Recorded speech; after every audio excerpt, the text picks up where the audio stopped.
बाबा श्याम जन्म कथा। खाटू श्याम। बाबा श्याम की जन्म कथा मुख्य रूप से महाभारत से जुड़ी हुई है। खाटू श्याम का जन्म एक दिव्य घटना मानी जाती है, जिसमें भगवान श्री कृष्ण का एक अद्भुत रूप प्रकट हुआ था। आइए जानते हैं बाबा श्याम के जन्म की पूरी कथा। 1. बर्बरिक का जीवन और भगवान श्री कृष्ण से मिलन।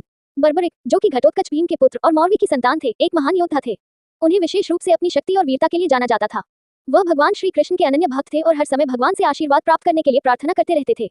उनकी शक्ति इतनी अधिक थी कि वह अकेले ही किसी भी युद्ध को जीत सकते थे। 2. कुरुक्षेत्र युद्ध का संदर्भ। कुरुक्षेत्र युद्ध के समय बर्बरिक भी पांडवों की ओर से युद्ध में भाग लेने के लिए तैयार थे, लेकिन उनकी मां मौरवी को यह चिंता थी कि उनका बेटा युद्ध में मारा न जाए, क्योंकि उसकी शक्ति इतनी अधिक थी कि अगर वह युद्ध में भाग लेता तो उसका कोई प्रतिद्वंद्वी नहीं होता। मौरवी ने अपने बेटे से कहा, तुम्हारी शक्ति बहुत बड़ी है, तुम किसी को भी मार सकते हो, लेकिन तुम्हें अपनी जान की चिंता होनी चाहिए। 3. भगवान श्री कृष्ण का परीक्षण।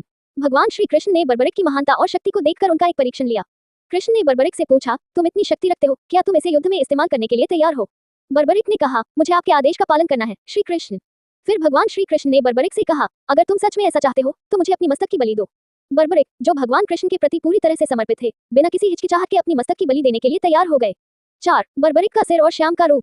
भगवान श्री कृष्ण ने बर्बरिक का सिर काटकर उसे एक पहाड़ी पर रखा। ये सिर खाटू क्षेत्र में स्थित था। भगवान कृष्ण ने यह सुनिश्चित किया कि बर्बरिक का सिर कभी भी पृथ्वी पर न गिरे और उसे एक दिव्य रूप में सम्मानित किया। यही सिर बाद में बाबा श्याम के नाम से प्रसिद्ध हुआ। 5. बाबा श्याम का जन्म और पूजा। खाटू श्याम के मंदिर में बर्बरिक के सिर का पूजन होता है, जिसे बाबा श्याम के रूप में पूजा जाता है। बाबा श्याम को भगवान कृष्ण का ही रूप माना जाता है और उनका दर्शन करने से भक्तों की सभी मनोकामनाएं पूरी होती हैं। खाटू श्याम के भक्त मानते हैं कि बाबा श्याम अपने भक्तों के कष्टों को दूर करते हैं और उन्हें सुख, समृद्धि और आशीर्वाद प्रदान करते हैं। 6. बाबा श्याम की महिमा। बाबा श्याम की पूजा से संबंधित कई चमत्कारी किस्से और घटनाएं सुनने को मिलती हैं, जिनमें भक्तों ने अपनी कठिनाइयों को दूर होते देखा है। खाटू श्याम का दर्शन विशेष रूप से बसंत पंचमी के दिन बहुत अधिक किया जाता है, जब लाखों श्रद्धालु मंदिर में जाते हैं।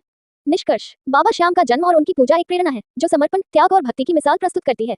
उनका जीवन हमें ये सिखाता है कि अगर व्यक्ति भगवान के प्रति पूरी श्रद्धा और समर्पण से भरा हो, तो भगवान उसकी हर इच्छा पूरी करते हैं और उसे दिव्य आशीर्वाद प्रदान करते हैं। 12 नवंबर को खाटू श्याम जी का जन्म उत्सव है। बाबा श्याम आपकी सभी मनोकामनाएं पूर्ण करें, आपकी झोली को खुशियों से भर दे। ओम श्री श्याम देवाय नमः। श्याम बाबा की जय। हारे का सहारा बाबा श्याम हमारा।